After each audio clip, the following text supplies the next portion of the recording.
Márcio tinha me convidado para falar, né? E eu chamei o Paulo porque o Paulo é meu companheiro de grupo de pesquisa. A gente tem a gente fundou um grupo de pesquisa uns 8 anos atrás, não sei exatamente. É chamado Deleuze e Filosofia Prática, e a gente trabalha juntos desde então com outro professor, que é o Ovidio Abreu, que é um professor aposentado da UF, né? Antropologia da UF, agora está na PUC. O Paulo é da UFRJ e eu sou da UF. E a gente trabalha juntos desde então, só que eu venho da psicologia, minha formação de base, né? Fiz graduação em psicologia, mestrado em teoria psicanalítica. Depois eu fui para filosofia no doutorado e fiz pós-doutorado tanto em teoria psicanalítica, foi aí que eu trabalhei diretamente com o Joel Birman, onde a gente se encontrou, né, Márcio? A gente se encontrou no grupo do Joel, e até hoje eu colaboro com ele, mas começou esse trabalho no pós-doutorado, depois eu fiz na UF, em filosofia, e agora estou na filosofia. Paulo entrou? Entrou agora. E o Paulo é o contrário, ele vem da filosofia para a psicanálise. Oi, Paulo, estou falando aqui de você. Não estou ouvindo você, não. Paulo, o microfone está desligando. Agora você vai ouvir. Agora a configuração é porque no Google Meet ele sempre pede para eu reconfigurar o áudio, entendeu? Aí eu nunca entro direto. Mas tudo bem, eu já sabia que ia acontecer esse problema, mas eu já configurei. Tá tudo bem? Boa tarde a todos. Desculpa aí. Boa tarde, Paulo. Não, sem problema. A gente já tinha combinado já com a turma. Bom, seja bem-vindo, Paulo, Mariana, né, mais uma vez, nessa disciplina de esquizoanálise, né, filosofia e a clínica da diferença, né? Então, como eu tinha falado com a Mariana, né, Paulo, imagino que a Mariana tenha falado com você, né, a ideia agora no final dessa disciplina, né, que a gente discutir um pouco dessa transformação que Deleuze e Guattari empreenderam na psicanálise, né, com a esquizoanálise, era convidar alguns colegas, né, alguns psicanalistas que trabalham com Deleuze e Guattari e de como se pensa isso na clínica, né, e obviamente também na teoria, né, porque a nossa prática é sempre, né, com uma teoria. E aí eu convidei a Mariana, né, que convidou você. E na próximo encontro vai ser a Aline Sanches, e depois o último encontro vai ser a professora Lorena Guerini, né? Então, são pessoas diferentes, né, com práticas clínicas diferentes, com percursos diferentes, para enriquecer a nossa disciplina, né, trazendo essas outras formas de pensar a psicanálise, nesse diálogo com Deleuze e Guattari, que muitos consideram um diálogo polêmico, né, na medida em que Deleuze e Guattari têm críticas tão intensas, tão duras à psicanálise. E a Mariana já começou a introduzir aqui, Paulo, falando um pouco do grupo de pesquisa, né, que vocês dois fundaram, né, na UF, e também apresentando você e ela, né, falando do percurso, já meio que apresentou o currículo de vocês, né, um pouco. Então, eu já passo a palavra imediatamente para vocês, né, sem mais delongas, tá? Agradecendo muitíssimo, né, pela generosidade de vocês, pela disponibilidade de estar aqui conosco nessa tarde, tá bom? Tá ótimo. Bom, boa tarde a todos. Boa tarde, Márcio. Obrigado pelo convite. Obrigado a Mariana também pelo convite. E então a gente pensou. Boa tarde. Eu queria dizer boa tarde. Tá dando para ouvir bem? Então aí. Sim, eu estou ouvindo. Todo mundo está ouvindo bem? Então aí a gente conversei com a Mariana sobre a gente fazer mais uma espécie de diálogo e depois ver as perguntas ou questões que vão aparecer, né? Queria dizer, antes de mais nada, antes até da Mariana, ela pode dar o pontapé inicial se ela quiser, mas eu vou dar assim, umas ideias, assim, que você falou, Márcio, o diálogo polêmico, né? Não tem como não ser polêmico, né? Então, eu queria logo dizer que esse diálogo tem que ser realmente tenso e polêmico, na medida em que o Deleuze e o Guattari, de fato, fizeram uma investida forte, não contra o campo psi, né? Mas contra uma certa maneira de praticar, de fazer essa prática psi, né? Algumas coisas que a psicanálise desenvolveu ao longo do seu percurso, né? Então é realmente polêmico, e eu acho que queria dizer de cara, né, que não tem muito como não aliviar, né? Eu particularmente não gosto de aliviar. Eu sei que muita gente da psicanálise tenta neutralizar ou aliviar a força do ataque, eu não. Eu acho que eu tenho que ser bem radical, e tem muita coisa que a psicanálise continua praticando normalmente, né, tanto do ponto de vista institucional quanto do ponto de vista da maneira como pratica a psicanálise, que se repete de maneira mais camuflada, mais críptica, né? Mas acho que tem que ser bem duro e deixar eu acho que é importante deixar claro desde o início, né, que não tem como você incorporar as ideias da esquizoanálise, não existe a esquizoanálise como digamos assim, uma prática como a psicanálise, né? Ela é mais justamente uma tentativa de contribuir para o campo psi e de mostrar os limites que a psicanálise acabou criando para si própria, né? Então não tem muito como evitar a polêmica que você falou, e eu acho que não tem como você, ao incorporar a esquizoanálise ao campo psicanalítico, né? Não tem como você continuar fazendo psicanálise segundo certas mesmas, inclusive a própria postura. Vamos falar até uma questão política mesmo, postura. A postura do psicanalista não pode ser a mesma depois que você incorpora a esquizoanálise à sua prática. Isso é uma questão bem política prática. Então eu sou bastante crítico à maneira como a postura da maior parte dos psicanalistas continua sendo aquela postura que foi denunciada já no antiético. O antiético foi uma máquina de guerra também, dirigida, além da teoria, dirigida contra a maneira como se tornava um poder. Tinha um poder psiquiátrico, de que o Foucault falou, e o poder psicanalítico. Então, eu acho que é uma questão que é bom frisar bem, né? Senão fica parecendo uma mera questão de detalhe, né? Mexer aqui e ali e ficar tudo bem. Não é bem assim, não. A coisa tem que ser dura. Então, eu acho que, você falou bem, essa polêmica não dá para aliviar. E em relação a Mariana, que eu trabalho com ela há muito tempo, tenho essa sorte, essa alegria de trabalhar com ela há muito tempo. A gente tem o nosso grupo, eu, ela e o Ovidio de Abreu, e nós fazemos um grupo de pesquisa em Deleuze e Guattari, né, focando inicialmente na filosofia, e é muito interessante, que eu aprendo muito com a Mariana, porque a trajetória dela, ela vem da psicologia e psicanálise para a filosofia, e eu venho da filosofia para a psicanálise. Então a gente acabou se encontrando bem, foi um bom encontro, e aí podemos começar a bater bola já sobre as questões, né? A Mariana tinha sugerido, ela pode até começar falando, ela tinha sugerido a gente começar falando assim de umas coisas básicas em termos de pressupostos teóricos. Aí, isso é importante, essa base, né? Para a gente depois falar um pouco de como isso afetou, aí, claro, né? Toda a leitura mais longa, além dos pressupostos, como afetou a nossa prática psicanalítica, né? Já que nós dois somos psicanalistas, eu sou um psicanalista novo, trabalho só há 3 anos, ela já é uma psicanalista mais antiga, aí, já tem uma trajetória mais longa.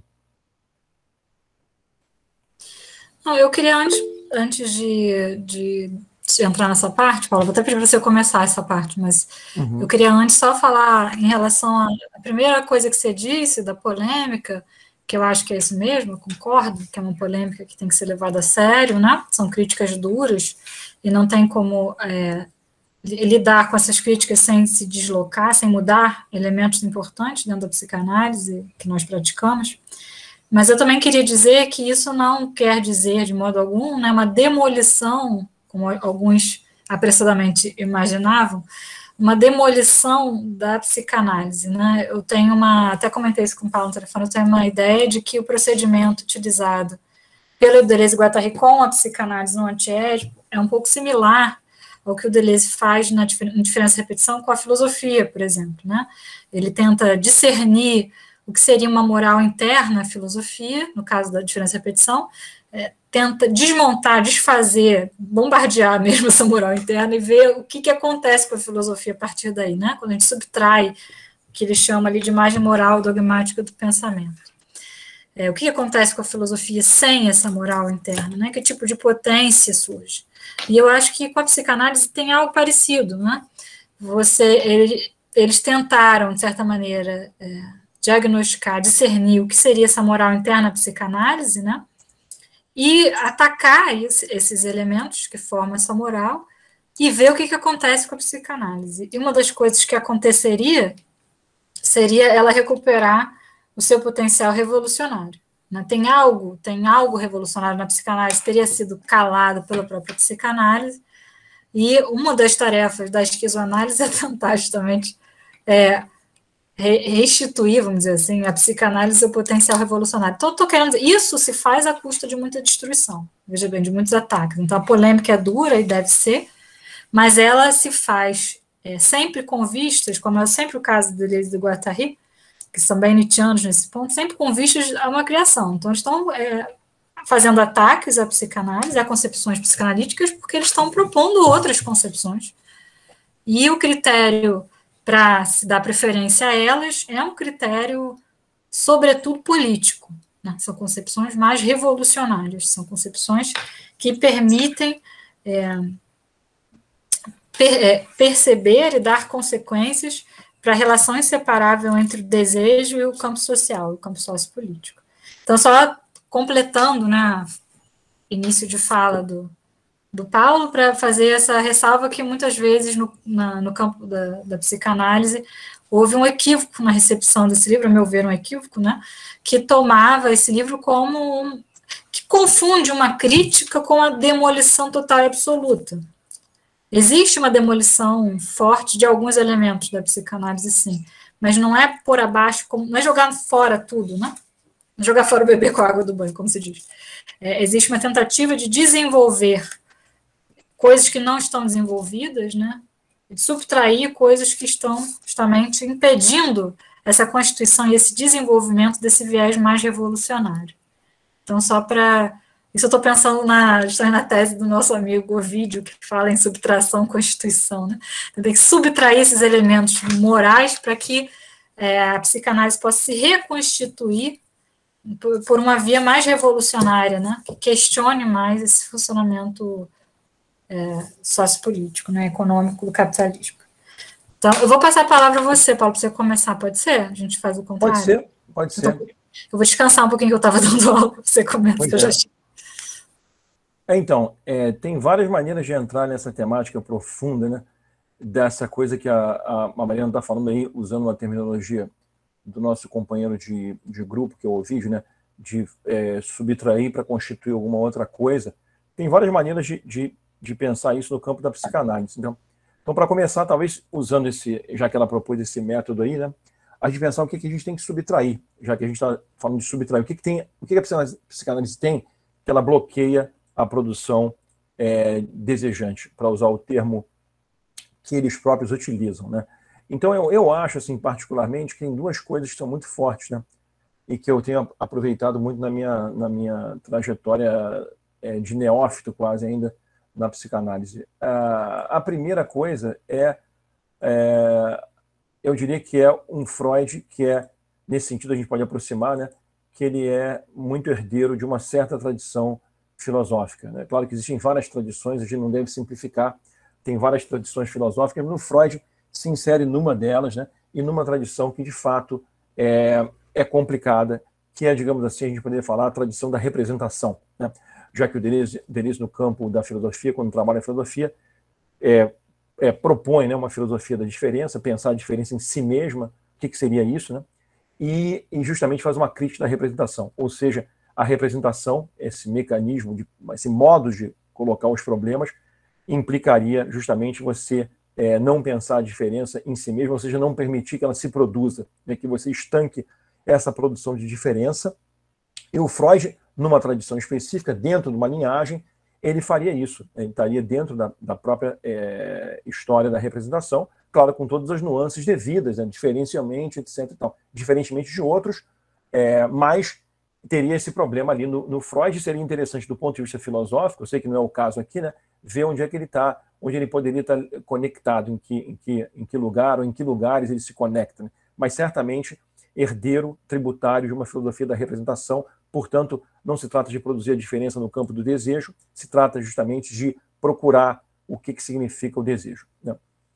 E dar a esse desejo, então, uma interpretação mais ou menos fiel, que faça com que você possa, então, lá resolver o teu sofrimento psíquico, etc. e tal. O outro problema que eu acho, aí é o meu ponto de vista, não é do Deleuze e Guattari, mas eu acho que está no Deleuze e Guattari, mas está muito forte no capítulo 1 do Antiédipo, e que, para mim, eu tomei como ponto mais forte, por isso eu comecei a minha frase bastante polêmica, é o que eu chamei, no meu pós-doc, eu fiz um pós-doc em estudos psicossociais, né, que é o que eu chamei de recalque do social. A psicanálise, ela continua recalcando o social, ela sempre recalcou o social. Se vocês observarem o Freud lá atrás, raramente, em poucos textos, ele realmente enfrenta o problema do meio ambiente social, dos chamados sócios, né?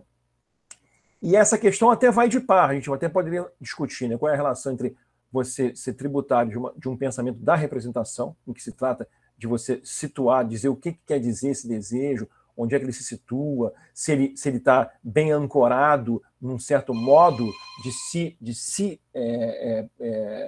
subjetivar, né? A relação entre isso e a relação do recalque do social. Então, a psicanálise, ela, nesse ponto, ela acaba fazendo uma coisa que o Deleuze observou muito bem num texto que eu até estava discutindo com passei para a Mariana para ela reler, né? Que chama 5 proposições sobre a psicanálise, que o Deleuze escreveu logo depois do Antiédipo. Não sei se vocês conhecem aqui, né? Ele faz 5 proposições, né? E a quinta proposição, acho bem o que eu entendo também, né? Que a psicanálise se tornou um aparelho burocrático para a inserção, né, do desejo, localização do desejo, dentro de um certo quadro mais ou menos aceitável, e que Deleuze depois, numa famosa fala, né, também na mesma época, né, sobre Nietzsche, num colóquio, houve 2 colóquios sobre Nietzsche, ele compareceu aos 2. O primeiro colóquio foi ainda nos anos 60, foi o colóquio eu às vezes confundo um colóquio com outro, né? Teve o primeiro colóquio, que foi o de Royaumont, eu acho, né? A Mariana pode me corrigir. E depois teve o segundo colóquio, que foi o colóquio de... Qual foi o segundo colóquio agora? Eu não me lembro. Mas no segundo colóquio, o Deleuze, no lugar de fazer uma coisa mais, digamos assim, mais calcada no Nietzsche, né? Como ele fez no primeiro colóquio, nesse ele fez um texto muito forte chamado Pensamento Nômade. Então, não sei se vocês conhecem, que ele até menciona o Winnicott, né? Que é um psicanalista com quem eu trabalho bastante, a Mariana também. E a Mariana me chamou a atenção, olha lá o que ele fala do Winnicott lá no Pensamento Nômade. E nesse texto, né, ele então, também nesse texto, ele de alguma maneira toca nessa questão que está nas 5 proposições. Né? Nas 5 proposições, ele fala, a quinta proposição, que eu já mencionei, né, essa coisa de você, um aparelho burocrático. E no texto do colóquio sobre Nietzsche, no Pensamento Nômade, ele fala de que é uma grande máquina de codificação, né? A psicanálise está preocupada em codificar o desejo, né? Inclusive compara com Marx nesse momento, que as coisas já estão... O objetivo é codificar. O marxismo se tornou uma grande máquina de codificação. Codificar o que acontece no campo social, você codifica. Isso é assim, ó. É assim que funciona, explica o que funciona, e você não permite justamente que alguma coisa se produza para além daquela armação no campo social, e no caso do Freud, no campo psíquico, né? Então, eu acho que isso é uma coisa muito importante que eu acho que a gente pode pensar, deve pensar, que é justamente essa dupla, digamos assim, dupla faceta da crítica, né? Por um lado, o Freud tributário se insere numa tradição que é essa tradição, chamemos assim, do pensamento da representação. Por outro lado, não politiza as questões. O que é politizar no campo da psicanálise? Não necessariamente, né, fazer como Reich procurou fazer, né? Embora Reich seja muito importante, não é necessariamente fazer como Reich fez, que era justamente pensar uma armação, onde é que convergiriam, né, o nosso trabalho do psiquismo e o trabalho no campo social. Isso foi aproveitado pelo Freud do marxismo. De certa maneira, como vocês sabem, o Reich acabou abrindo esse filão, que foi muito rico, diga-se de passagem, né? Por ali passou o Marcuse, talvez tenha sido o mais importante, né? Criando conceitos novos para fazer a junção. E a diferença é que, no caso Deleuze e Guattari, não se tratou de fazer uma junção, mas de diretamente pensar, já na raiz, né? Pensar já o desejo como produção. Essa que é a diferença com relação, talvez, ao Freud do marxismo. Direto, o desejo como produção. Então, a questão do inconsciente maquínico, essa novidade, né, que não tem no Freud do marxismo.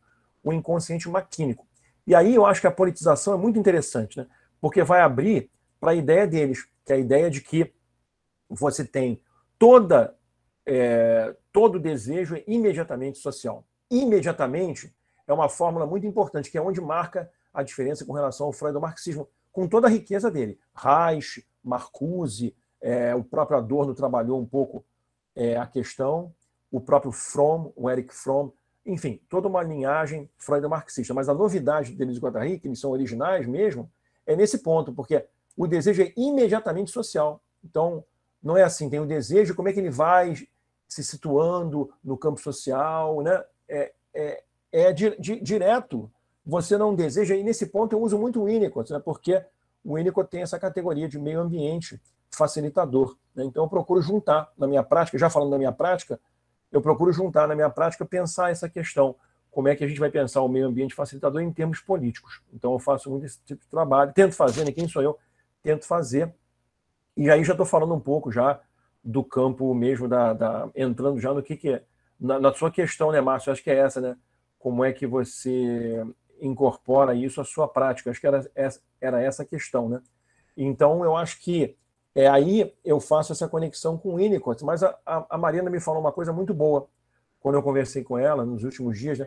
Ela falou, ela até pode falar mais, aí eu passar a bola para ela falar, né? Ela estava falando que uma das coisas que ela vê, né, muito importante, né, é que como a questão, né, é a questão maquínica, digamos assim, né, o analista como mecânico ou como maquinista, né, que eles falam, o analista se torna um maquinista, um mecânico. Esse cara que é maquinista, portanto, esse cara que está lá preocupado, né, a preocupação primordial é permitir que a coisa flua, né, que possa fluir alguma coisa, então, que faça funcionar e ajudar a pensar como é que está funcionando a máquina junto, né, com o seu paciente. E a Mariana falou uma coisa muito interessante. Ela falou, então, que estava conversando que então a questão principal era justamente você detectar o que eles chamam de índices maquínicos, né? Certas marcas que aparecem na fala, no modo como o paciente aparece para você. E aí, ela estava falando isso, que quando você começa a trabalhar isso, não é mais uma questão de você rejeitar nenhuma escola. Que a Mariana pode falar melhor do que isso. Ela falou, ela chamou de circulação interescolar, não foi isso que chamou? Eu posso falar um pouco, né? Fala aí. Eu achei muito bom, só para terminar, eu achei muito bom ela ter falado isso, porque é justamente isso.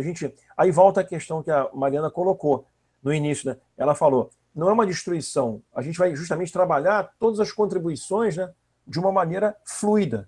Então não se trata de botar abaixo a psicanálise. Houve um mal entendido, né? O próprio Deleuze fala, a Mariana falou um grande mal entendido, ele falou um pequeno, mas um mal entendido no antiédipo, não é para destruir, acabar com a psicanálise, não é contra a psicanálise, é antiédipo, não antipsicanálise. Então, aí você tem essa circulação escolar de que ela vai falar melhor do que eu aí, estava lembrando que ela falou para mim ontem no telefone essa questão da circulação escolar.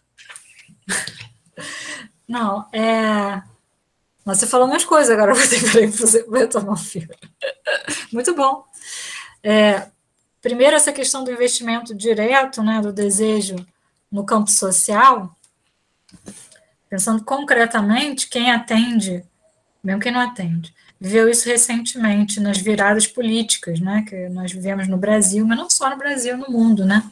Isso passou a ser algo que começou a habitar as nossas vidas cotidianas, né, de maneira em que é difícil reduzir essa interpretação de acontecimentos sócio-históricos, políticos, a uma interpretação edipiana, porque uma das críticas do Deleuze e do Guattari é que o Freud consegue fazer isso. Então, por exemplo, eles retomam o caso Schreber e dizem que o pai do Schreber, ele era um sujeito que pensava máquinas pedagógicas que seguravam o corpo de uma certa maneira, que eram verdadeiras torturas pedagógicas das crianças. Né? E o próprio Schreber era um juiz muito importante. E nenhum desses elementos, né, aparecem na análise do Freud, né, para o poder médico lá do psiquiatra, nada disso aparece apenas todo mundo ou representa o pai, geralmente. Tudo passa pelo... Então, para você... O que acontece se ele é juiz, se o outro é médico, se o outro é médico tem um certo poder, então é o pai. Você filtra tudo, você transforma tudo, traduz tudo em édipo. Né? Como se... Por que Freud faria isso? Porque, para a teoria freudiana, o primeiro investimento do desejo é nas figuras parentais. Todos os outros são repetições disso. Não é isso? E o que eles falam? Não é ao contrário. O investimento já é um investimento do campo social. E os pais, não é que eles não sejam importantes, claro que são. Mas eles são importantes porque eles justamente são quem transmite essas forças do campo social para a criança. Né? Então, a criança, por exemplo, que é filha de um pai explorado, ela sente essa opressão do campo social desde pequenininho, por meio do seu pai. Mas não é o contrário. Né? Não é primeiro eu invisto, e aí as figuras parentais, tudo vai ser trazido do campo social pelas figuras parentais, porque o primeiro investimento é o contrário. Né? E aí a importância do ambiente aparece muito claro. Como isso, enfim, Na psicose isso fica muito claro, nos delírios psicóticos, né, esse investimento do campo social fica muito claro, né? Essa coisa que virou até piada, eu sou Napoleão, é uma coisa que se vê literalmente, né? Muitas vezes Jesus Cristo, Napoleão aqui não faz tanto sucesso, mas Jesus Cristo, por exemplo, faz muito sucesso, né? Como isso aparece no delírio? E o delírio agora, a partir do antiédipo, passa a ser exemplar em relação ao funcionamento do inconsciente, né? Não é mais tanto o sonho, a fantasia, é o delírio, né? Todo o desejo agora é pensado pelo viés do delírio e não mais da fantasia e do sonho. Essa ideia do investimento imediatamente no social, no político, né, fica mais clara no delírio do que na fantasia e no sonho, né, tal como a gente interpreta. Aí, voltando para essa ideia de índice maquínico que o Paulo estava falando, é o seguinte, o Deleuze e o Guattari dizem que nós podemos lidar com tudo, inclusive com os sonhos e as fantasias, que são objeto, né, da nossa clínica, mesmo, concretamente, de uma certa maneira que é condizente com o que eles estão propondo, que é buscar nessas representações, que são representações, geralmente, né, esses índices maquínicos. O que isso quer dizer? Olha que ótimo. É trocar a pergunta o que quer dizer, o que está sendo representado, pela pergunta como funciona. Ou até usando a ideia de interpretação mesmo, dentro do Deleuze, né, migrar de um certo significado da interpretação, que é essa interpretação como busca de um significado, ou mesmo de um significante, porque eles fazem a crítica também do significante, do simbólico, é trocar essa perspectiva de uma interpretação que busca um significado e um significante para uma outra perspectiva, que é mais nietzschiana, que é buscar quais são as forças que estão em relação ali, nessa situação. Né? Como a gente sempre, em qualquer fenômeno que se apresente, a gente pode buscar essas forças, a gente pode tentar compreender mais o funcionamento ou os efeitos do que o significado, o significante. Por exemplo, alguma coisa faz sofrer uma pessoa, a pessoa vai lá e conta. Em vez de você tentar interpretar porque faz sofrer, remetendo a uma cena infantil, por exemplo, tentar buscar o significado daquilo, ou mesmo um significante que seja, né, tentar rastrear um significante, você pode tentar compreender como isso funciona, que tipo de efeito isso tem naquela pessoa, que tipo de afeto é engendrado, ou como se dá uma modulação no campo dos afetos, por exemplo. Né? Que tipo de força, para dizer de outra maneira, se apropria daquilo. Mas a ideia de efeito ajuda a gente a pensar, né? O funcionamento e o efeito. O que importa é mais o efeito do que buscar uma espécie de explicação da ordem do significado do significante. E aí eu estava falando para o Paulo, se a gente tem uma maneira de se pôr, né? Essas coisas que a gente está falando, gente, de minha parte, eu aceitei muito o convite do Márcio, porque eu falei, gente, eu estou fazendo isso há anos e eu nunca sistematizei o que eu estou fazendo. Porque não tem como você atender, né? E lendo esses caras, que eu já estou lendo aí, sei lá, quantos anos, mais de quase 15 anos, de maneira séria, e não ser afetado por esse tipo de coisa. Só que nem sempre a gente para pensar como, né? Existe necessariamente uma mudança da sensibilidade, da escuta, da postura, mas nem sempre a gente sistematiza. Então, tudo isso que eu estou falando para vocês são ensaios, tá? São tentativas, um esforço mesmo de compreender o que está acontecendo na prática. E a dificuldade também, né, Mariana? Porque a esquizoanálise não tem escolas, né, de formação, né? Então, não, mas eu também não, eu já como psicanalista não tenho escola de formação, então para mim essa parte foi fácil. Não, eu também já participei de escola, mas atualmente também estou fora de escola, né? Eu acho que quem gosta de Deleuze e Guattari na psicanálise tem essa dificuldade, né? Como nós não temos escolas, né? A gente vai se ligando com amigos, né, com intercessores e vai formulando essas formas de pensar a prática clínica da psicanálise de maneira muito particular, né? Às vezes até muito solitária também, né? Então, sim, acho que essa disciplina nos convida até um esforço disso, né? Da gente poder sistematizar, e entrar em contato e trocar. Mas então, em relação à ideia de escola, até vou tentar, concordo totalmente com essa ideia, a ideia de uma escola, essa palavra, né? Não faz sentido aqui, realmente. Mas eu acho que a gente pode ter uma relação diferente com essas instituições. Também. Eu acho que o fato de alguém estar numa instituição também não quer dizer que ela tenha uma relação, vamos dizer assim, escolar com a escola, vamos dizer assim. Você pode se pôr ali de uma certa maneira que possa ser interessante também. Porque é isso que o Paulo estava falando da perspectiva interescolar, que é uma perspectiva justamente que não se filia, né? Não tem uma fidelidade a uma escola, que eu acho que esse é o ponto que você está tentando ressaltar também, né? Eu acho que a partir do momento em que a gente tem uma leitura dos fenômenos, de tudo que se apresenta na clínica, que é uma leitura do ponto de vista de um funcionamento, dos efeitos, das forças, a gente também pode aproveitar essas conversas, inclusive com pares que não são exatamente influenciados pelos mesmos autores que nós. Por quê? Por exemplo, eu estava contando para o Paulo, eu fiz uma supervisão, ou duas já, com uma pessoa que é totalmente, não é um leitor de Deleuze e Guattari, que é uma pessoa meio claniana, sobretudo, mas é mais interescolar, mas sobretudo claniana e tal, muito bom. E foi muito boa a supervisão, me ajudou muito no caso.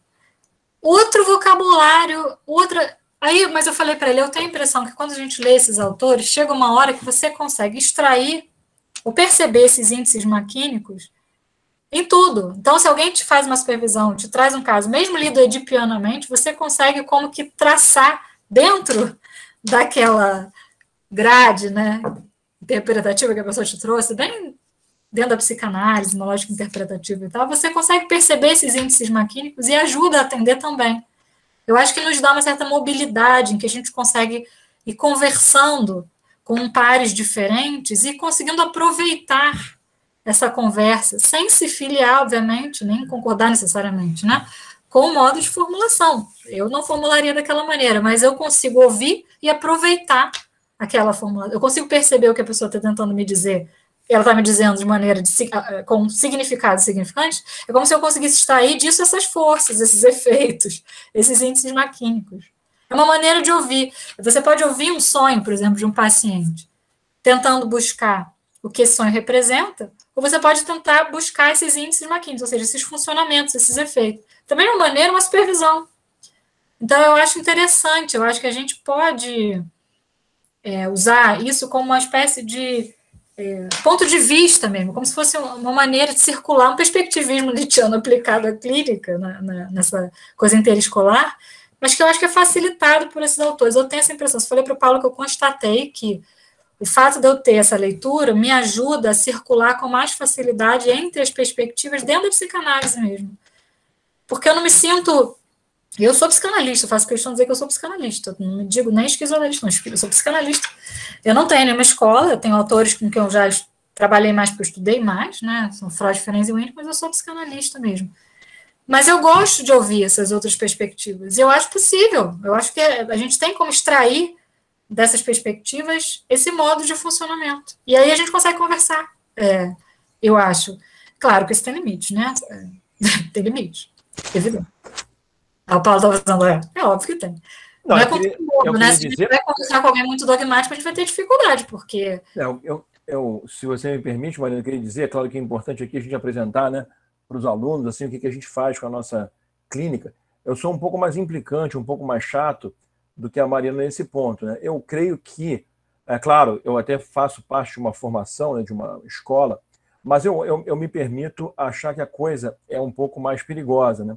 Porque não só já na maneira como a psicanálise, que é dominante ainda a psicanálise do Édipo, né? As pessoas não abandonaram o Édipo, vocês podem ouvir, todos os alunos aqui, vocês todos estão ouvindo, vocês vão observar que o discurso permanece edipiano, né? Não adianta fingir que não é. Tem um grande amigo psicanalista, o Carlos Peixoto, que fala, está cheio de criptolacaniano e criptofreudiano, eles estão na caverna, mas estão aí.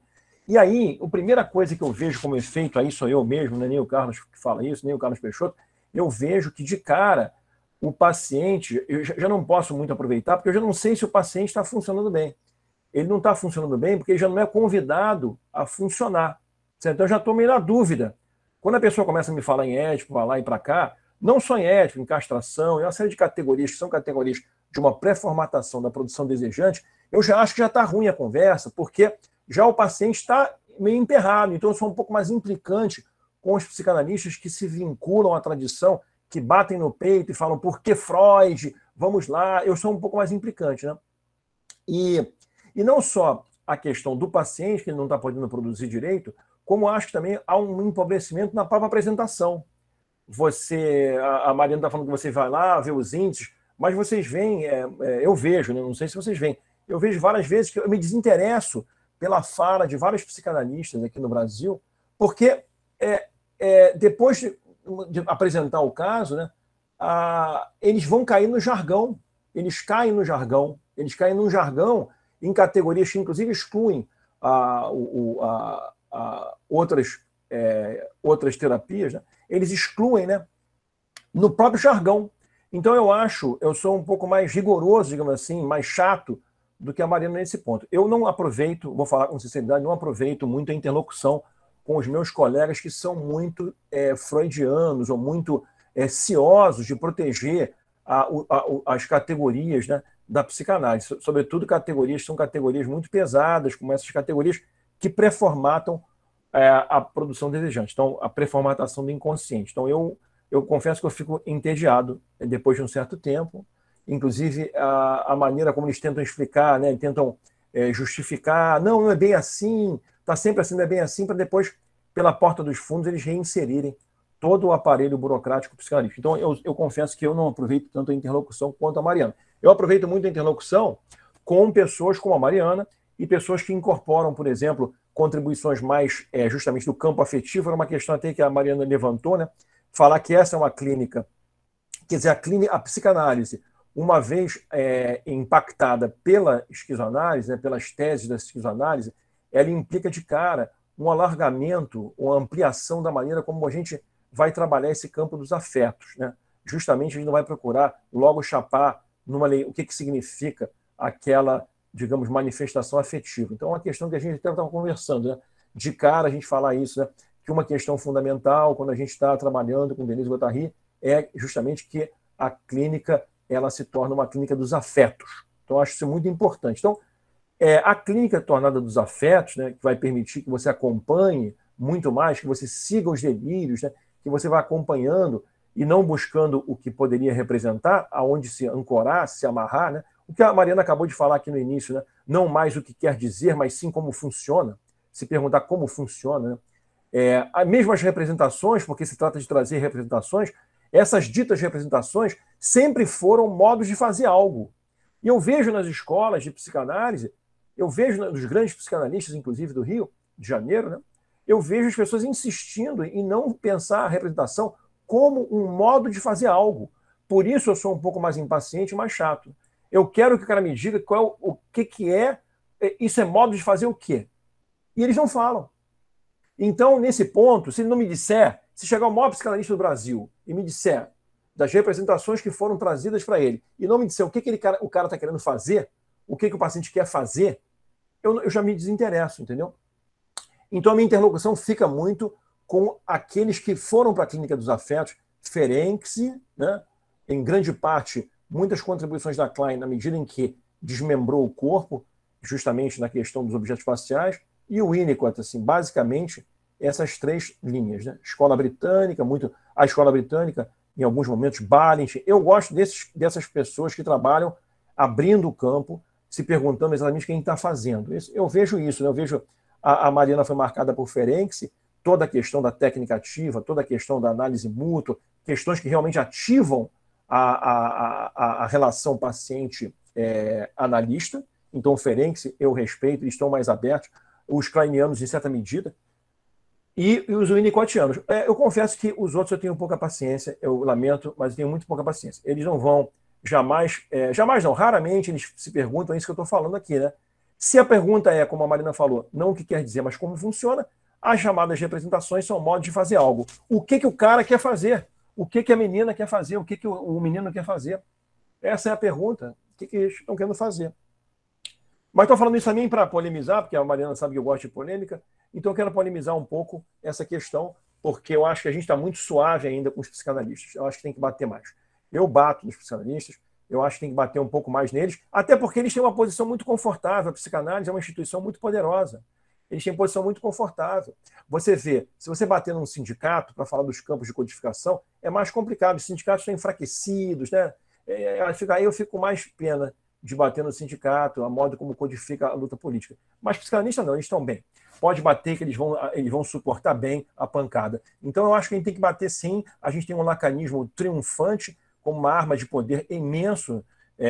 O lacanismo é uma arma poderosíssima, como diria minha psicanalista, não vou nem falar com a minha palavra mesmo, da minha psicanalista, eles formaram legião. Eles estão em toda parte ditando o que se deve fazer e como se deve fazer. Né?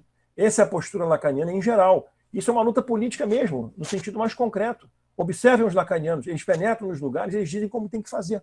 Eles dão a aula de como fazer antes de chegar o cara na clínica. De modo que eu acho que a gente pode sim e deve bater nessas categorias que são muito... amarram muito, né, a produção desejante, né, para voltar aqui na linguagem de Deleuze e Guattari. Agora, deixando esse lado polêmico mais de lado, a gente pode falar, assim, de uma maneira mais conceitual, né, como a Mariana estava falando, como também tentei falar, né, como a gente tem incorporado isso. Né? E aí tem várias questões interessantes, de estratégia mesmo, né, digamos de técnica. Né?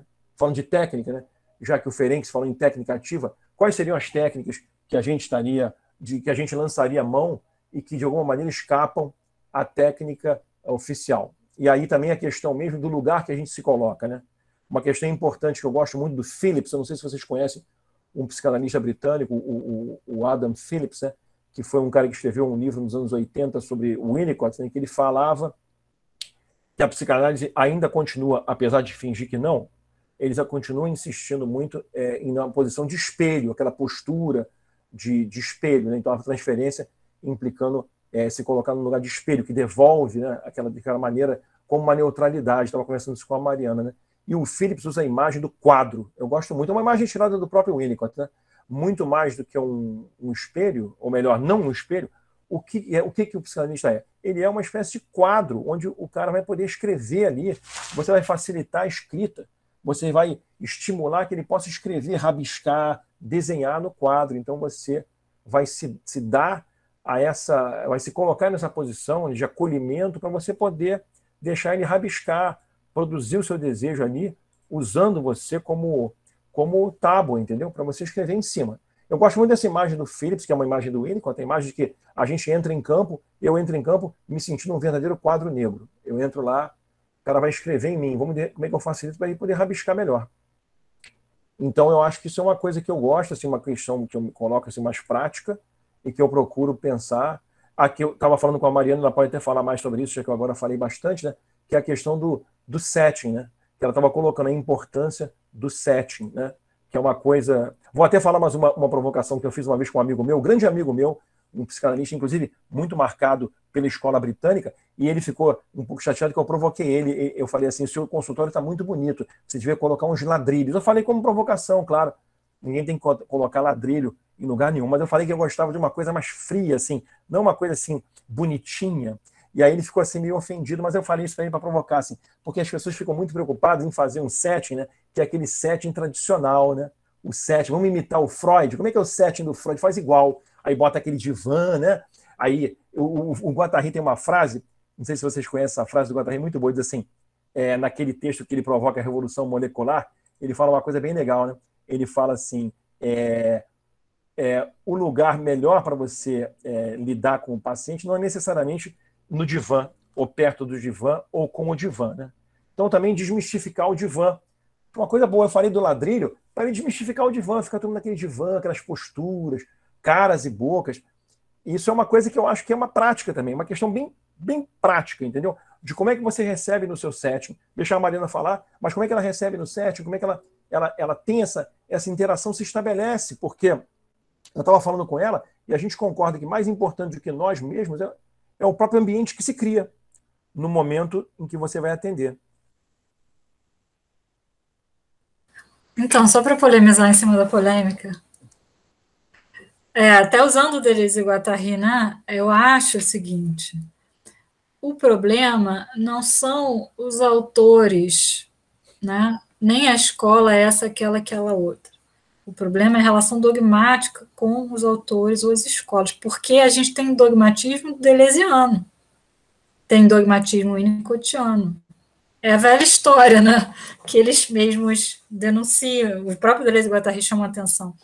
qualquer instituição tem esse risco, né, de se endurecer, de querer instituir uma verdade. Então, estou falando de maneira frouxa, de falar coisas mais sofisticadas e interessantes, mas a ideia só eu estou continuando o que o Paulo está falando, não estou discordando, só estou complexificando, né?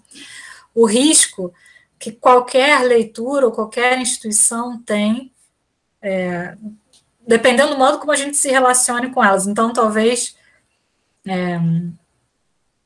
eu acho que eu fico menos irritada mesmo com algumas coisas da psicanálise. Primeiro porque eu acho que eu já estou mais acostumada. O Paulo veio da filosofia, eu vim da psicanálise, então eu tenho uma relação contrária. Eu cheguei no Deleuze e no Guattari pela psicanálise. Pelo Winnicott, inclusive, acho que me facilitou chegar. Então eu vi muita continuidade, assim, eu acabei indo pela continuidade, né, porque foi sem querer, não foi, né, então não me incomodo tanto. Mas eu acho que o problema é essa relação dogmática, né, essa impossibilidade crítica, em que no momento em que alguém critica, como Deleuze e Guattari criticam, por exemplo, a psicanálise, os psicanalistas não querem nem saber, tomam isso como uma espécie de ataque. Da ferida narcísica, né? Não se pode se haver com isso, né? É uma coisa estranha, eu acho. Enfim, um livro desse, como Antiédipo, é um livro para ser muito trabalhado pelos psicanalistas. Não necessariamente para eles concordarem ou aderirem a tudo, mas no mínimo, um trabalho de 2 filósofos que fizeram um estudo muito minucioso e interessante sobre uma série de proposições psicanalíticas. Então, eu acho estranho que isso não seja estudado por todas as faculdades de psicologia e todas as escolas de psicanálise. Não entendo, né? Mas enfim, quer dizer, entendo perfeitamente, mas acho ruim. Mas, de qualquer maneira, eu estou querendo dizer que eu acho que a gente também não escapa disso por causa dos autores. Acho que tem autores que facilitam ou dificultam, certamente, mais essa relação dogmática, que certamente existe uma diferença, mas a gente, incrivelmente, pode ter uma relação dogmática com o próprio Deleuze e Guattari, né? Uma relação dogmática com o Winnicott, então... No Deleuze e Guattari é muito visível, né? Tipo, tem pessoas que têm relações dogmáticas com Deleuze e Guattari, para minha tristeza, profunda tristeza. Mas tem, muito. Mas, Mariana, eu acho, se você me permitir, eu acho que uma coisa que você falou que eu gostei muito tem a ver com o que o Márcio falou, eu acho, que é o seguinte, o Márcio estava falando, que as pessoas não têm uma formação. Eu acho que não dá para ter formação, seria uma contradição nos termos, ter uma formação em esquizoanálise, porque a esquizoanálise não é uma proposta completamente nova em relação à psicanálise. Então, acho que não teria sentido, embora algumas pessoas tentem fazer. Mas o que o Márcio falou foi importante, porque falta realmente esse diálogo ser mais, acontecer mais. Então, acho interessante seria interessante, né, que a gente tivesse mais grupo de debate, porque as escolas, como você falou, né, estranhamente não estudam o Antiédipo, não estudam a contribuição do Deleuze e Guattari. E aí eu penso como você e o Márcio, eu acho que seria muito bom que a gente pudesse, não uma formação esquizo, que eu acho uma contradição nos termos, mas que houvesse mais circulação desse estudo do Antiédipo, estimular que se estudasse nas faculdades de psicologia, nos cursos de psicanálise, nas escolas, né? Eu sempre levo para a minha escola a formação freudiana, eles são muito abertos nesse ponto, né? Não são nada dogmáticos, eu levo para lá e eles deixam entrar com o Antiédipo. E, aliás, isso que eu queria falar, assim, para pontuar o que a Mariana falou, é que a Mariana ela está sendo gentil, porque ela sempre é gentil, como vocês vão notar. Ela está sendo gentil porque ela está dizendo assim, é uma questão de dogmatismo, mas é um pouco mais do que dogmatismo, né? Porque, olha só, uma coisa é você ser dogmático. Por exemplo, a minha escola não é dogmática, é a formação freudiana, não é dogmática. Mas o problema não é eles serem dogmáticos, eles não são dogmáticos, mas que eles concebem o psiquismo de maneira diferente. Não é um dogmatismo. Eu, por exemplo, não sou hegeliano. Eu admiro hegelianos, admiro muitíssimos hegelianos. Não são dogmáticos. Zizek é dogmático, nunca foi dogmático, é um grande hegeliano que eu respeito muitíssimo e aproveito muito do Slavoj Zizek, filósofo que vocês devem conhecer, porque trabalha muito Lacan. É um lacaniano nada dogmático, eu conheci em Londres, é um hegeliano nada dogmático, um cara aberto. Mas o problema no caso do Zizek, não, porque ele não faz psicanálise, ele não atende ninguém. Mas os psicanalistas, eles concebem o psiquismo de maneira diferente. Mesmo não sendo dogmáticos, eles concebem de uma maneira que aí é que eu digo, né? Não é para ser malvado, é que você já vai de uma maneira, por mais bem intencionado, digamos assim, que você seja, ou mais aberto que seja, você já orienta a produção desejante e você vai falar, você não vai falar porque não se trata de falar isso, você não fala para paciente, mas você orienta em termos de castração, você baliza em termos do papai e mamãe. Vocês conhecem a Hannah Siegel, né? Não sei se vocês ouviram falar da Hannah Siegel. Eu li um livro da Hannah Siegel, que é um livro dela de introdução a Klein, né? Eu fiquei assustado, né, com o livro, porque é uma grande psicanalista o tempo inteiro chapando interpretação de papai e mamãe em qualquer manifestação do paciente. Então, assim, a gente vai dizer que ele é dogmática? Não, não é dogmática. A Klein não é dogmática, a Hannah Siegel não é dogmática, mas a maneira como compreendem a coisa, para mim, é assustadora, né? Não sendo dogmáticas. Agora, isso não significa, isso é uma coisa que é grave, realmente, eu acho que a Mariana tem razão, filosoficamente, aqui eu concordo muito com ela. Uma coisa que realmente é grave é a maneira, aí sim, nessa maneira, como as pessoas não aproveitam, não usam os conceitos dos outros, né? A gente tem que se permitir usar os conceitos e sair daquele arcabouço, que aí é o dogma mesmo. Então, o Deleuze e Guattari, tem vários Deleuze e guattarianos que estão um saco. Eles só ficam repetindo aquelas frases do agenciamento maquínico, do acontecimento, e você não entende o que eles estão falando. É um saco. Eles não... E aí você vai ter o lacanismo, eu não vou nem falar, porque o lacanismo é recorde mundial de inventar uma linguagem para ninguém entender, que é críptica, propositadamente críptica. Vocês podem, isso não sou eu que estou falando, várias pessoas já escreveram que é propositadamente feito assim para ninguém penetrar. Vocês sabem que alguns dos textos do Jacques Alain Miller tinha notas de leitura, ele mandou tirar, porque fica fácil de você acompanhar o Lacan, não é para acompanhar, então é feito... não, é sério, eu não estou brincando, não. O Jacques Alain Miller tirou coisas que seriam maneiras de permitir o diálogo do Lacan com outras escolas. Então, existe esse dogmatismo. Agora, tirando o dogmatismo, né, o próprio Lacan, que não era dogmático, não sei se era, mas não era, mas a maneira de conceber é essa maneira, que é o problemático, entendeu? Então, com toda a gentileza da Mariana, não é só o problema do dogmatismo. O dogmatismo tem Deleuze e Guattari, tem, todo mundo pode ser dogmático. Agora, tem uma leitura do que é o psiquismo diferente. O desejo, por exemplo, a Mariana está careca de saber isso, vocês estão careca de saber isso, né? O desejo, ele é pensado, ela mesma falou hoje, né? O desejo não é pensado, a proposta do Deleuze e Guattari é não pensar o desejo a partir das determinações familiares. Então já é uma diferença, porque você não vai ficar falando papai e mamãe o tempo todo, né? Não vai falar. Eu queria pegar uma carona com o que você falou do analista espelho, que eu acho que essa diferença também é outra importantíssima, e que muda muito o modo como a gente se põe, né, na cena analítica, né, no contexto analítico, no setting analítico. Porque essa ideia de analista espelho que vem lá do Freud, dessa neutralidade, isso já foi criticado desde a época do Freud, né? O próprio Ferenczi já critica, contemporâneo do Freud. Mas, o que não quer dizer que tenha sido totalmente ultrapassado, nem superado, mas é criticado desde que foi proposta a ideia de uma neutralidade do psicanalista, né? Além de, eu acho que, assim, além da questão da neutralidade ou não neutralidade, um problema que até o Ferenczi coloca, que eu acho que ressoa um pouco com preocupações do Deleuze e Guattari, é a ideia de uma posição de autoridade, né? O analista como autoridade. Isso é posto pelo Freud, claramente, né? O analista não pode perder esse lugar de autoridade. Para o Ferenczi, o analista deve perder esse lugar de autoridade, ele tem que ser uma figura confiável e não revestida de uma autoridade. E, além disso, essa ideia toda de uma posição de um analista como autoridade se relaciona, de algum modo, com a ideia de um analista que tem um suposto saber. É um saber suposto, a gente sabe que não saber é forte, mas, de qualquer maneira, é como se fosse necessário para se dar o vínculo transferencial essa suposição de saber.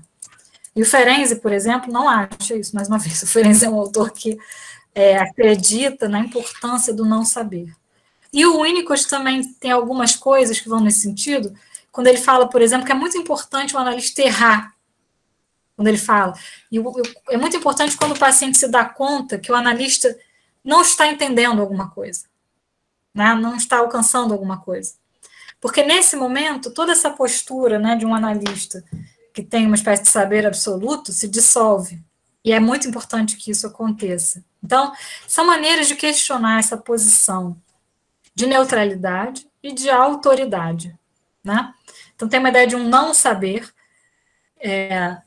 que está aí embutida, né? E que eu acho o seguinte, quando a gente atende, é uma das preocupações do Deleuze e Guattari, né?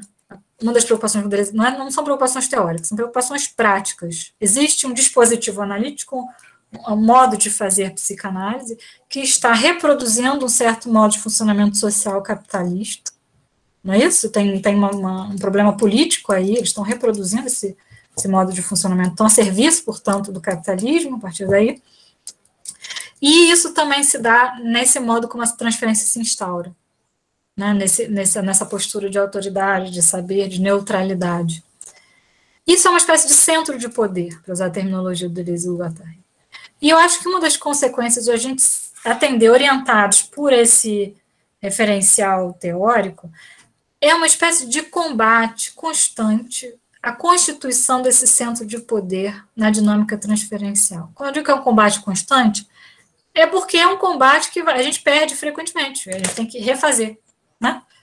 Porque naturalmente, vamos dizer assim, a coisa é feita para se dar essa posição de autoridade, para ela se constituir. Então é como se, quando um analista, não acho que é uma regra, tá? Isso é um efeito que eu percebo em mim, não acho que é uma regra absoluta, mas eu acho que um dos efeitos da leitura desses autores é você fazer um trabalho constante de esvaziar esse centro de poder.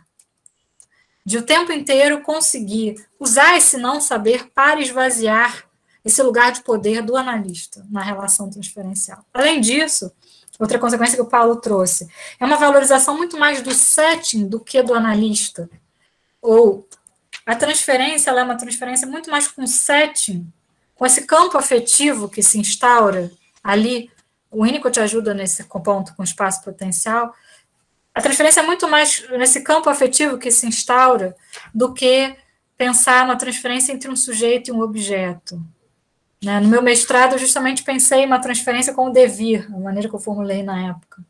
Né? É como se fosse uma transferência que está aquém no plano dos sujeitos e objetos constituídos, ou das formas constituídas. É uma espécie de campo afetivo. Né? Nesse momento em que você pensa, né, essa transferência mais com um campo afetivo do que com um analista, propriamente, não faz sentido, por exemplo, você pensar em interpretar a transferência ou a contra-transferência. Qual o papel do analista ali, nessa situação? Né? Isso é importante pensar. Se não há manejo dessa transferência pensada assim, né, entre um vínculo amoroso entre paciente e analista, qual é o papel do analista? O papel do analista é justamente sustentar, dar consistência, manter a consistência, tentar manter a consistência desse campo afetivo. Né? É um papel de consistência, de sustentação, de holding, o Winnicott diria, né, de certa maneira. Então, é a ideia de que a gente vai permitir que esse campo afetivo continue existindo desse jeito, para que os processos que estão acontecendo continuem a acontecer. E nós vamos acompanhar esses processos. Né? Nós vamos acompanhar isso. Nem sempre a gente sabe por que está acontecendo isso aqui. Aliás, quase nunca a gente sabe. Né? Mas tem algo que é você sustentar e você acompanhar o processo. Né? Mais do que você interpretar uma transferência ou mesmo uma contra-transferência. É mais importante a gente conseguir manter esse campo afetivo e perceber esses processos e acompanhar esses processos do que a gente interpretar, por exemplo, esses fenômenos contra-transferenciais ou transferenciais. Entende? Então, eu achei essa situação concreta, para mim, me ajudou a formular isso para vocês. Eu acho que é uma questão de acompanhar. Bom, isso a própria Virginia Kastrup, que é lá da psicologia, não é da psicanálise, né, vai retomar, junto com colegas, né, como de outros lugares, essa ideia do método cartográfico em psicologia, lá nos trabalhos de campo da psicologia, assim também, como acompanhar processos, né? Então, por isso que eu achei engraçado um analista que não tem nada a ver com esses autores falar exatamente isso.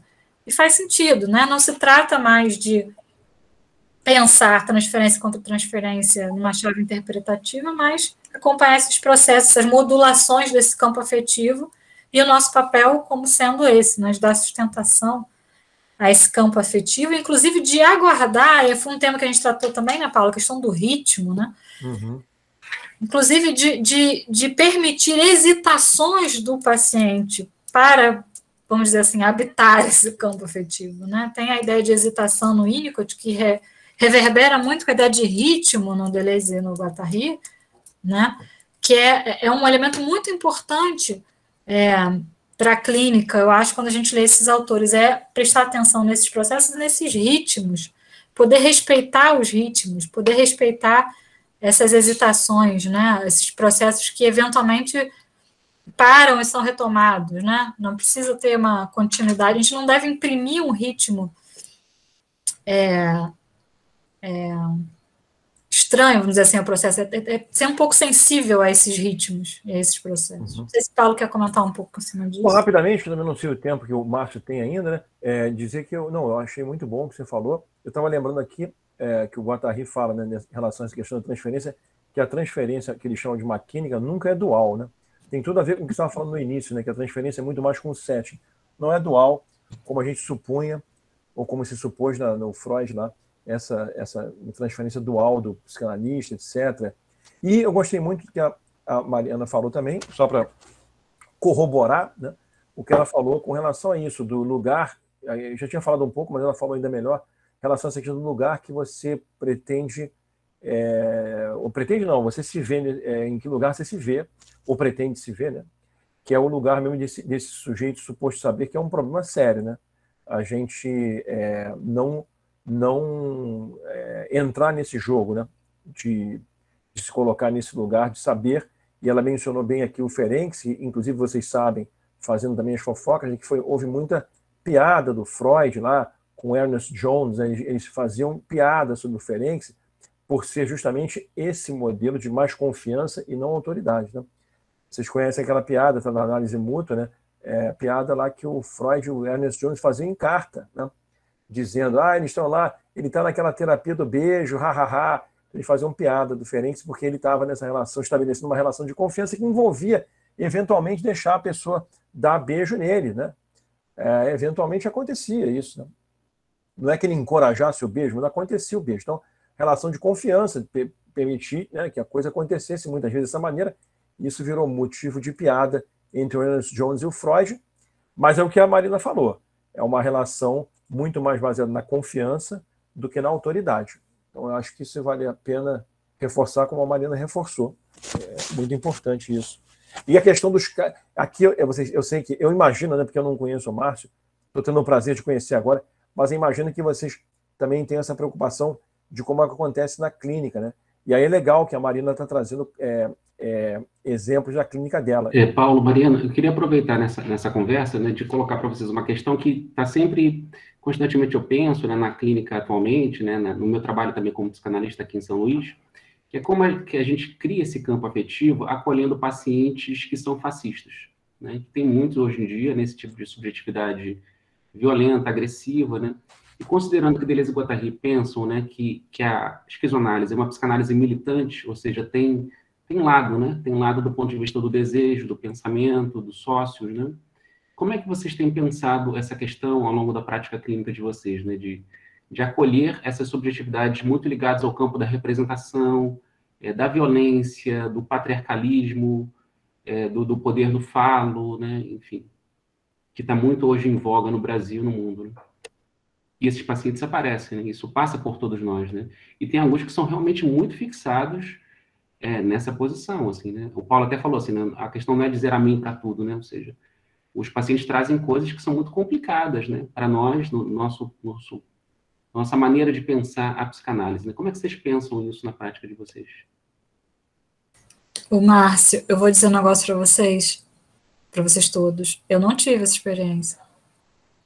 Não sei se eu dei sorte, talvez, mas eu não tive. Eu acho que essa experiência está contando, está todo mundo contando, é uma experiência que está muito forte no campo, tem muita gente falando sobre isso. Eu não sei dizer, eu acho que tem que se falar concretamente dela, né? Por isso que eu estou falando, não sei o que falar, não no sentido de eu achar pouco importante, eu acho importantíssimo, mas eu não vivi. Pelo que eu me conheço, dependendo de como a coisa fosse, talvez eu conseguisse entrar em relação com alguma parte desses pacientes e puxar por essa parte, quer dizer, uma parte outra, né? algum outro funcionamento, porque essas coisas nunca se dão de maneira pura, né? Tem sempre algum ponto que dá para pegar e dá para puxar.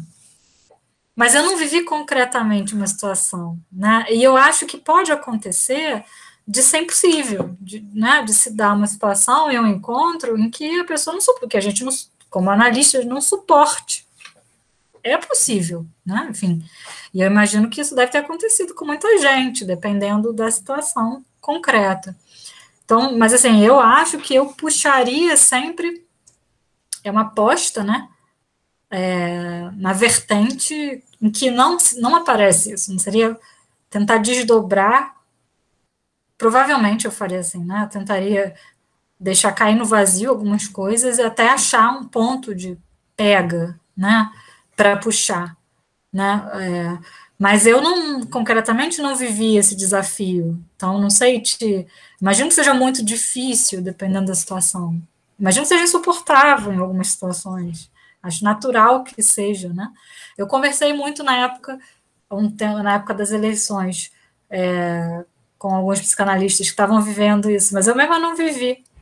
Mas tem pessoas que contavam que era complicado, e tem pessoas também que contavam o contrário, né? O sofrimento muito exacerbado pela multiplicação desse tipo de coisa na nossa sociedade, né? As pessoas que sofriam de ficar muito angustiadas mesmo, desesperadas, né, com esse tipo de coisa, com muito medo. Mas eu não sei se o que acontece, que para mim não tem chegado. Eu não sei se eles dão uma pesquisada antes, e aí já não vem, né? Não, com essa daí não. Essa comunista, que come criancinhas, não sei. Então tem essas modulações também, né? Como esse discurso aparece. Às vezes muito arregado afetivamente, às vezes como uma espécie de blá blá blá, que também não. Né? Então, essa carga afetiva que eu acho que deve dar essa diferença, né? Imagino, da dificuldade ou não de suportar essa tensão até encontrar esses pontos, né, de conexão possíveis. Mas eu não sei, queria até te ouvir mais do que falar, porque eu não vivi a experiência, né? Então, eu ficaria até interessada em perguntar para você como é que você saiu, se deu, né? Às vezes, em alguns casos, não deve nem ter dado, né? Às vezes não dá jeito, né, gente? Acontece, você bate no limite, não sei. Mas a gente tenta, né, por um tempo, até nesse sentido que você está falando, né, tem uma aposta de que há um outro desejo ali também, né? Você falou uma coisa importante, né, que deixar, às vezes, no vazio, né, certas coisas que o paciente fala, porque é isso, né, o paciente ele precisa de um tempo para elaborar suas questões, né, de fato o psicanalista não é neutro, né, mas eu acho que uma certa tranquilidade o analista tem que ter, né, porque a gente escuta tanta coisa, às vezes são pessoas tão diferentes que a gente acolhe, né, e tem subjetividade, de fato, tão alienígenas para a nossa própria modo de pensar, que a gente, de fato, tem que ser bastante tranquilo, né? Acho que aquela coisa que o Paulo falou do quadro, né? Acho que é uma ideia do Winnicott, né? Que é um autor que eu não trabalho muito, né? Acho que eu comentei com vocês que eu trabalho mais na perspectiva do Lacan mesmo, do Freud, do Lacan, com Deleuze e Guattari. Mas essa ideia do quadro eu acho boa, né? No sentido de permitir que o paciente escreva e permitir que os analisadores apareçam. Uma certa cara de paisagem, uma certa cara de quadro, né? Né? Então, e o paciente vai falando, né? E depois você vai pontuando as consequências daquilo, né? Que são toda a teoria dos analisadores, né? Eu gosto muito da ideia do Guattari, que diz que quem faz análise não é analista, mas sim os analisadores, são os acontecimentos analisadores. Então, o paciente traz uma série de acontecimentos analisadores que a gente vai ter que devolver para a pessoa, né? Fala assim, olha, mas e aquele ponto ali? E aquilo que aconteceu, né? A exemplo da Mariana, eu não tive essa experiência, né? Então, eu não posso falar. Mas a gente pode fazer, eu estou ouvindo a sua experiência, como a exemplo da Mariana também, é legal que você traga essa experiência, então nos enriquece muito você contar esse caso, até com mais detalhes, se você puder futuramente. Mas a gente tem uma experiência que eu considero correlata. Certamente, independentemente do pensamento político, ou mesmo da moral de um paciente, né? A gente fica muitas vezes incomodado com algumas coisas que são ditas em análise, né? O nosso trabalho e a ética da psicanálise seria essa, de sustentação inicial, holding, como diz o Winnicott. Então, segurar isso, né? Tem que segurar. Isso, de fato, é importante. Segurar. A gente está lá para segurar. Digamos assim, a ética inerente à atividade, né? Você é médico para você atender dentro do que você acha que é atender. E atender, para mim, ali no caso, da psicanálise sustentar. Então, dá esse holding, né? Agora, Eu trabalho muito com o que eu chamo de implicação, né? Eu acho que eu peguei do Deleuze e Guattari, não sei se vocês vão autorizar, já morreram, não tem como agora. Mas assim, eu trabalho com sustentação e implicação. Então, isso que você falou, assim, eu faço com o meu. Eu não faço, não tenho nenhum paciente com esse dever fascista. Mas o que eu procuro fazer, tenho tentado fazer, é um pouco o que você falou, né? Às vezes eu sustento, seguro, faço alguns silêncios para permitir que ele elabore, porque certamente, de alguma maneira, ele quer elaborar, porque ele está lá. Ele está lá, ele quer elaborar. Então eu faço silêncio e às vezes eu devolvo, como você falou que faz. Eu devolvo pontuando certas situações. Mas e aquele negócio que você falou da outra vez? Eu devolvo. Eu gosto muito de devolver, que eu chamo de implicar. Eu gosto de implicar, né? Eu devolvo. E aí? Agora, acho muito importante o que a Mariana falou, né? A gente tem que saber se a gente suporta. Antes de mais nada, saber se a gente suporta. E eu acho uma coisa meio importante. A gente tem a coragem de dizer que não suporta e dizer que eu não posso atender. Eu acho que tem que ter essa coragem, que é uma coragem que tem que ter, né? Eu acho que eu suporto muita coisa. Eu acho, mas pode ser que eu pegue esse seu paciente e na hora H não consiga. Tem que poder também ver isso, fazer a sua autocrítica, né? Agora, de resto, se você acha que aguenta, você tem que acolher, porque ele próprio, ele ou ela, né, a paciente ou o paciente, sabem que tem alguma coisa estranha. Eu gosto muito de uma frase do Winnicott, a Mariana deve conhecer, né? O Winnicott tem uma frase, o Winnicott ele é genial pela simplicidade dele, né? Essa é a maravilha do Winnicott, né? Ele é o psicanalista mais simples na sua expressão e o mais genial. Essa aqui é a questão, essa aqui é a diferença. Então o Winnicott fala assim, a neurose é o reconhecimento inconsciente que viver é difícil. Então quando o cara vai no seu consultório, ele reconheceu que está difícil viver, mesmo matando todo mundo, perseguindo quem for. Ele reconhece que isso é difícil, então já é um campo para poder trabalhar. Ele reconheceu que é difícil, ele reconhece que a vida dele é difícil, odiando da maneira como esses fascistas odeiam, né? Então acho que tem um campo. Se você aguentar, como a Mariana falou, se você suportar, eu acho que dá para trabalhar sim. E eu fico muito contente que você tenha essa experiência, e você pode depois passar para a gente aí a dificuldade que deve ser, né? Uma pessoa explicitamente fascista, porque meu jovem, ele não sabe quem ele tem ódio, né? Um ódio, ele tem vontade de matar as pessoas, mas não é dirigido a nenhum grupo específico.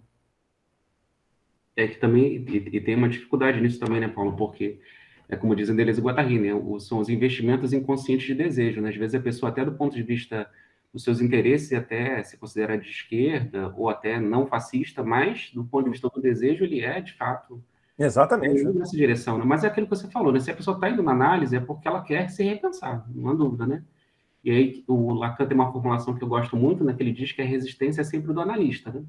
Porque se o analisante vai, né? Ele está querendo se transformar, né? Então, e às vezes é difícil para nós, de fato, né? O analista resiste. Acho que isso que vocês falaram é importante, né? Dessa sinceridade. Eu acho que o Deleuze e Guattari tem muito isso de autorizar, da gente sair dessas posturas assim muito forçadas, muito artificiais, né? Um analista muito frio, né? Senhor do saber, né?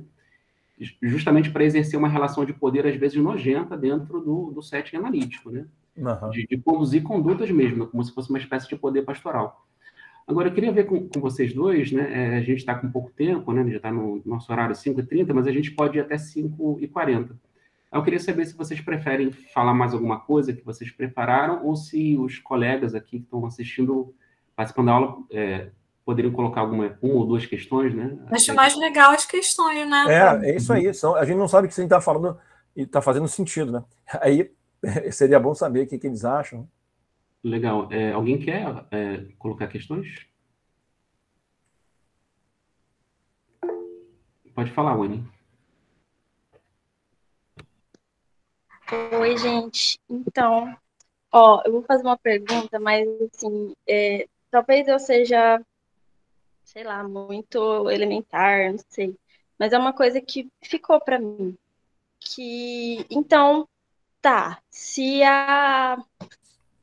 o negócio é pensar o psiquismo de outra forma, e que esse pensamento que a gente está, essa coisa que a gente está pensando aqui não é a coisa do Édipo e tal, é por outro caminho.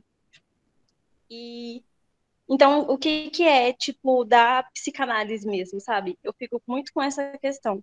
por que não é uma clínica esquizoanalítica, se é meio que contrapondo muito dos posicionamentos psicanalíticos. E outra coisa que eu também fiquei me perguntando é por que uma formação esquizoanalista é contraditória. Não sei se é a Mariana que responder primeiro ou respondo eu. Eu respondo a primeira, você responde a segunda? Tanto faz, mas pode ser. Tá ótimo. Não, é o seguinte, Wayne. O Guattari diz uma vez que ele é psicanalista, que ele não vai deixar a psicanálise para os psicanalistas, não. E essa formulação é engraçada, mas o que isso quer dizer, né? Isso quer dizer que a psicanálise tem vertentes diferentes e tem formulações distintas, tem conceitos que vão em direções distintas, né? O Freud, a gente sabe, o próprio Freud não tem uma obra sistemática, ele é capaz de afirmar coisas opostas, não é isso? Então, o que eles dizem é o seguinte: a psicanálise foi que descobriu o desejo em sua dimensão produtiva. Essa ideia que eles têm, né, de que o desejo é produção, né, não é teatro, não representa nada, ele é produção, ele é produtivo, eles dizem que é uma descoberta do próprio Freud. E que foi apenas em seguida que ele tamponou essa descoberta, que ele subordinou essa dimensão produtiva do desejo à dimensão representativa. E o que isso quer dizer? Que na própria psicanálise existem, no mínimo, para dizer de maneira muito simplória, mas existem no mínimo duas vias aí. Uma via que toma o desejo como produção, uma via que toma o desejo como representação. Né? No caso da via do desejo como produção, a representação pode ser um efeito, uma consequência, mas o desejo é produção. No caso do desejo como representação, é o contrário. A representação é que domina a produção do desejante, né? Que se impõe, se sobrepõe. É por isso que o Guattari tem essa frase engraçada: não vou deixar a psicanálise para o psicanalista, porque é uma espécie de disputa política do campo da psicanálise.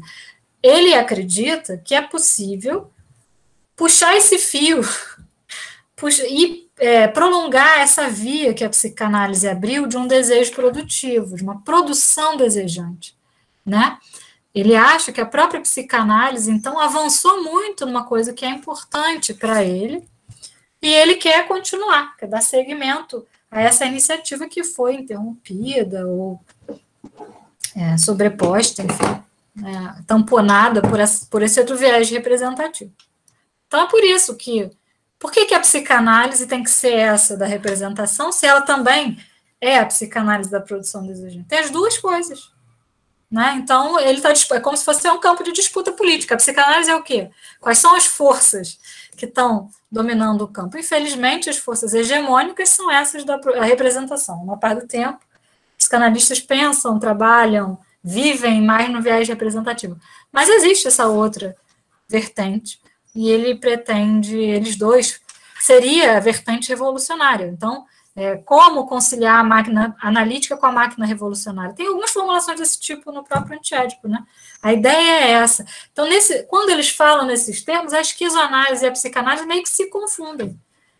Quando você pensa a psicanálise dessa maneira, nesse viés produtivo. Então, assim, por que não é psicanálise? É também psicanálise. Então, se isso é psicanálise, isso é psicanálise, eu vou disputar o campo para ver se, militando mesmo no campo analítico, eu vou fazer valer essa vertente. Eu não vou deixar aí para esses psicanalistas a representação da psicanálise, eu vou pensar a psicanálise como produção desejante, a partir desse elemento da produção desejante, que é revolucionário. Então, eu acho que é nesse sentido que o Guattari se diz psicanalista e não esquizoanalista, porque a esquizoanálise seria, dentre outras coisas, a esquizoanálise é mais do que isso, mas dentre outras coisas, seria prolongar esse viés revolucionário interno ao próprio campo analítico, que é esse viés da produção desejante, que o próprio Freud teria descoberto, sobretudo com a ideia de pulsão, sobretudo com a ideia de pulsão tal qual trabalhada nos 3 ensaios, sobretudo na ideia de pulsão tal qual trabalhada mais no primeiro e no segundo ensaio do que no terceiro, que é essa pulsão parcial, né, que funciona dentro de uma sexualidade perversa polimorfa, né, uma lógica fragmentária, né, fragmentária, não hierárquica, não hierárquica. Então, esse tipo de pulsão que não está subordinada a uma sexualidade genital, nem a qualquer função reprodutiva, nem que vai ser totalizada, né, num corpo único, né, num corpo de um eu, né, de um sujeito. Então, tem no próprio Freud elementos, né, a ideia de fluxo desejante, a ideia de pulsão como fluxo, né, é aquela ideia do rio, né, tem os diques psíquicos, lá nos 3 ensaios tem aquelas imagens todas. Então, eu acho isso, né, isso está na psicanálise, a gente pode puxar esses fios, né. O Márcio trabalha Deleuze e Guattari e Freud e Lacan, acho perfeitamente. Eu trabalho com Freud, muito Freud também, e estou doida para trabalhar Lacan também. O próprio Deleuze e Guattari buscam na teoria lacaniana alguns elementos de conexão diretos, né? Eu acho que é isso. Então, assim, é como se fosse esse mapeamento que eu falei no início. A psicanálise tem uma imagem moral, uma moral interna, elementos que criam, que erigem uma moral interna à psicanálise. O viés da representação faz isso. Impõe essa moral interna à psicanálise. Mas a gente pode dispensar esse viés moral representativo e ficar com esse viés produtivo, né? Eu acho que é esse o campo da disputa política. Por isso que eles não estão querendo destruir a psicanálise. Não é essa a proposta. Estão querendo atacar e destruir elementos importantes da psicanálise, básicos. Às vezes o Édipo é um elemento de base, né? O Freud não larga a mão do Édipo, hora nenhuma. Então, não estou falando que é pouca coisa. A demolição que eles estão fazendo não é pequena, mas é para sobrar coisas. É uma espécie de afundamento da psicanálise. Você quebra alguns fundamentos da psicanálise, sim, mas é para ver o que acontece, né? Então, eu acho que a proposta é essa. A esquizoanálise pode ser pensada assim, né? Como uma continuidade nesse sentido. Se a gente pegar esse viés produtivo do desejo que a própria psicanálise descobre. Passar para o Paulo agora. Então, não quero estourar o tempo. É o N, né? Seu nome é o N? O N? O N, né? Então, N, eu queria dizer o seguinte. Eu acho que você tem duas questões que são evidentemente correlatas, né? A primeira é essa que a Mariana respondeu mais longamente, né? Por que a gente ainda fala em psicanálise? Eu faço questão, como o Guattari, como a Mariana, de falar em psicanálise, até por conta dessa frase mesmo que a Mariana repetiu aí do Guattari, né? Não vou deixar a psicanálise para os psicanalistas, mas eu posso até acrescentar mais coisas. A psicanálise, coisas que a Mariana também falou, eu só vou aumentar o discurso. Eu trabalho muito com Freud, porque o Freud ele é o grande explorador do inconsciente, ele é o cara que procurou explorar o inconsciente de uma maneira que a gente pode pontuar bem claramente, né? Vários conceitos que são conceitos muito ricos. A Mariana mencionou o conceito de pulsão, a gente poderia mencionar o conceito de recalque, mas o principal, quando tem um paciente que chega para mim e fala assim, exatamente o que é essa psicanálise que eu vim fazer? Eu já tive 3 ou 4 pacientes que perguntaram, eu procurei uma terapia, me indicaram isso aqui, mas o que é isso aqui que você faz, hein? Você faz o quê, hein? E isso aí o quê? É um psicólogo? Eu falei, olha, é psicanálise. O que é essa psicanálise? Eu falo para os pacientes de maneira simples, para não tomar o tempo até do atendimento, né? Se é que já não faz parte do atendimento, eu digo o seguinte, que a gente tem pelo menos o reconhecimento de que a atividade principal é inconsciente, a atividade psíquica primordial é inconsciente, que é Freud, né? O Freud trouxe essa coisa, ele é o grande explorador do inconsciente, como diz o Deleuze, né? E ele inventou, isso eu falo nas aulas, nos meus grupos de estudo, ele inventou uma relação. O Freud inventou uma relação que não existia. Assim como a igreja inventou a relação do confessionário, o Freud inventou uma relação que não existe. A relação que você tem com o seu psicanalista não é uma relação que você tem com o seu amigo, com o seu pai, sua mãe, seu namorado, é uma outra relação. Então ele inventou isso. Então é psicanálise que eu faço, sim, porque eu reconheço a atividade inconsciente como primordial, eu reconheço que existem defesas, que é uma questão fundamental da psicanálise, existem defesas que a gente aparece como negações, como o famoso Verneinung, Verwerfung, Verdrängung, etc. Né? A gente tem lá recalque, o desmentido, a fora-clusão lá, que o Lacan trabalhou brilhantemente. Né? Tem uma coisa que o André Green pegou lá, também nesse campo, digamos assim, de tudo que é dizer, encontrar uma maneira de colocar não, de botar para fora, de botar de lado, né? Recalque é botar de lado, ou você simplesmente botar fora, você apagar. O Green pegou a categoria de apagamento que estaria no Ínico, então você tem várias maneiras de você, de alguma maneira, negar, porque é insuportável, é intolerável. Eu posso recalcar, eu posso recusar, eu posso fora-cluir, eu posso apagar. Isso tudo são categorias da psicanálise seguindo a trilha do Freud. Então, é psicanálise, sim, com conceito de pulsão, o tipo de atendimento, porque ele inventou uma relação. A nosografia, o Freud traçou uma nosografia muito rica, as dinâmicas todas que o Freud explorou muito bem.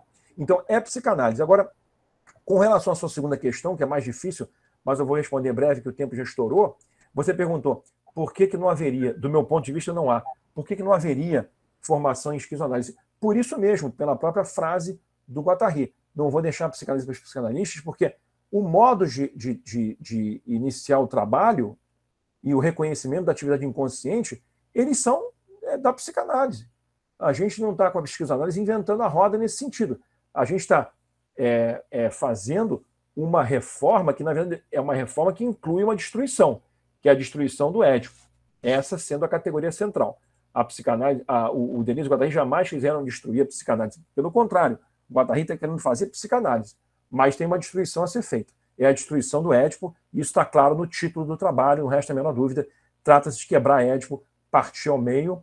Isso não só eles trabalharam, como Foucault também trabalhou. Se vocês observarem as aulas que ele deu aqui na PUC, no início dos anos 70, né, ele foi desmistificar, tanto que gerou uma reação. O Hélio Pellegrino, nosso maior psicanalista na época, Chaim Samuel Katz, todos ficaram desesperados, porque ele chegou quebrando o Édipo com o martelo. Isso, sim, a gente tem que fazer, quebrar o Édipo com o martelo, como Foucault fez, e como Deleuze e Guattari tentaram fazer. Mas é no campo psi, é no campo da atividade inconsciente, da exploração dessa atividade, em que a gente coloca coisas de lado, porque não são toleráveis, a gente não aguenta. E aí, tudo bem, é muito Freud. Eu trabalho muito com Freud, para mim o Freud é fundamental. Não dá para você fazer o trabalho sem ler Freud. Eu não consigo fazer o meu trabalho sem ler Freud. Eu não consigo. Então, Deleuze e Guattari vieram somar, o Winnicott veio somar, mas o Freud é fundamental, porque ele, infelizmente, como a Mariana falou, o Freud logo jogou a coisa no lixo, mas ele começou bem, depois ele jogou a coisa no lixo, paciência, isso acontece. Mariana, Paulo, muitíssimo grato pela presença de vocês. Como vocês estão vendo, né, a conversa está ótima, excelente, e dava para fazer um curso inteiro, né, só nessas conversas, como a gente está fazendo aqui nesse semestre, está sendo muito bom. Então, eu queria agradecer muito a generosidade de vocês, o tempo de vocês, né, e a animação de vocês. Foi uma discussão excelente. Gostei demais, acho que todo mundo aqui, alguns escreveram aqui no chat que gostaram muito. Então, muitíssimo grato, tá? E vamos manter contato, vamos, inclusive, né, manter essa conexão, né, de não deixar a psicanálise para esses psicanalistas, né, ortodoxos, né? Vamos desvirtuar a psicanálise, né? Inclusive, fiquei até pensando da gente fazer algum dossiê, alguma revista, algum tipo de publicação, né? Acho que tem muitos colegas no Brasil, assim, que fazem um trabalho muito bacana com a psicanálise nesse diálogo com Deleuze e Guattari, que, infelizmente, ainda são muito poucos, né? Mas é isso, né? O nosso trabalho tem a ver com multiplicação, contágio, né? E é assim, né, de maneiras não muito hierarquizadas, que a gente vai produzir o nosso trabalho. Então, Paulo, Mariana, valeu mesmo, tá? Eu vou ter que correr aqui, infelizmente, vou ter que buscar minha filha na escola e estou aqui, a professora lá vai me encher o saco. Mas agradeço muito vocês, tá? Valeu mesmo. Obrigada, gente. Obrigada. Muito obrigado, gente, pela paciência aí. Obrigado, Mariana, pelo convite, para o Márcio, pelo convite original. Muito obrigado a vocês. Muito obrigada. Tchau. Foi bom. Obrigado. Valeu. Até a próxima. Um abraço.